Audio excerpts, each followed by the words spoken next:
বাংলা ভাষাকে অপমানের প্রতিবাদ, তৃণমূলের প্রতিবাদ। আজ পথে নামতে চলেছে তৃণমূল কংগ্রেস। দুপুর 1টায় কলেজ স্কোয়ার থেকে মিছিল। মুখ্যমন্ত্রী মমতা বন্দ্যোপাধ্যায়ের নেতৃত্বে ডোরিনা ক্রসিং পর্যন্ত মিছিলে মমতা বন্দ্যোপাধ্যায়ের সঙ্গে হাঁটবেন অভিষেক বন্দ্যোপাধ্যায়। অত্যন্ত গুরুত্বপূর্ণ, আজ দুপুর 1টায় এই মিছিল শুরু হওয়ার কথা এবং এই মিছিলে মমতা বন্দ্যোপাধ্যায়ের সঙ্গে অভিষেক বন্দ্যোপাধ্যায় তিনি হাঁটবেন। বাংলা ভাষাকে অপমান এবং সেই অপমানের প্রতিবাদেই আজকের এই প্রতিবাদ মিছিল তৃণমূল কংগ্রেসের তরফ থেকে। কতটা তাৎপর্য রাখছে, রাজা সাহা রয়েছেন টেলিফোন দেন আমাদের প্রতিনিধি। রাজা, অত্যন্ত গুরুত্বপূর্ণ আজকের এই দিন, কি মনে করা হচ্ছে, সেক্ষেত্রে কি বার্তা থাকবে আজ? দেখো, তোমায় বলি যে মমতা বন্দ্যোপাধ্যায় এবং অভিষেক বন্দ্যোপাধ্যায় তিনি রাস্তায় নামছেন, উদ্দেশ্য একটাই, তা হলো বাংলা মানেই, বাংলা ভাষায় কথা বলা মানেই বাংলাদেশি নয়, এই দাবিটা মমতা বন্দ্যোপাধ্যায় তিনি আজকে করবেন।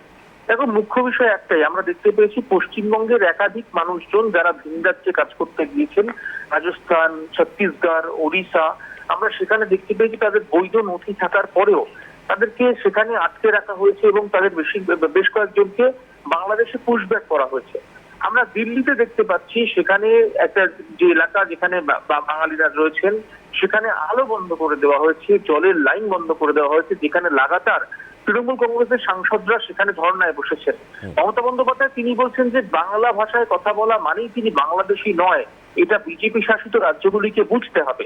যে দাবিতে আজ বাঙালি অস্মিতাকে রক্ষা করবার জন্য কলেজ স্কোয়ার থেকে একেবারে তোমাকে বলি ডোরিনা ক্রসিং পর্যন্ত তৃণমূল কংগ্রেস মিছিল ডেকেছে, যে মিছিলে পা মেলাবেন তৃণমূল সুপ্রিম মমতা বন্দ্যোপাধ্যায় এবং সঙ্গে তার পাশে হাঁটবেন অভিষেক বন্দ্যোপাধ্যায় নিজেও।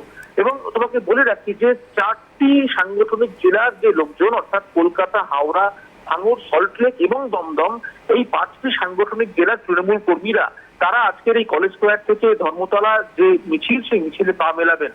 বাকি জেলাগুলিতে, বাকি সাংগঠনিক জেলাগুলিতে আজকে দুপুর 2টো থেকে বিকেল 4টে পর্যন্ত প্রতিবাদ কর্মসূচি হবে। সেখানে একটাই, মাতৃভাষাকে সম্মান জানিয়ে বাঙালি অস্মিতাকে রক্ষার জন্য কিন্তু তোমাকে বলি যে এই মিছিল, এই প্রতিবাদ তৃণমূল কংগ্রেস তারা রাস্তায় নামছে।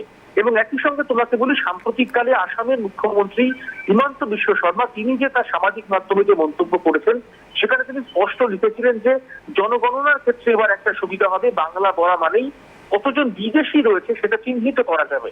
খুব স্বাভাবিকভাবে তার মন্তব্যের পর কিন্তু আরো বেশি পরিমাণে এই যে আজকের কর্মসূচি তা কিন্তু অনেকটা বৃতাহুতি দেওয়া হয়েছে বলে মনে করছে রাজনৈতিক মহল। তার কারণ বাংলা ভাষাকে সম্মান করতে হবে, বাংলা মাতৃভাষাকে সম্মান করতে হবে। তৃণমূল কংগ্রেসের তরফ থেকে বলা হচ্ছে দেশের যে 2 গীত, অর্থাৎ জাতীয় স্তোত্র এবং জাতীয় সঙ্গীত, এই দুটি কিন্তু বাঙালি লিখেছিলেন, ফলত বাঙালিকে সম্মান করতে হবে, বাংলা ভাষাকে সম্মান করতে হবে। আর বাংলা ভাষার জন্যই আজকে রাস্তায় নামছেন মমতা বন্দ্যোপাধ্যায়, অভিষেক বন্দ্যোপাধ্যায়। মণিমা, ধন্যবাদ রাজা।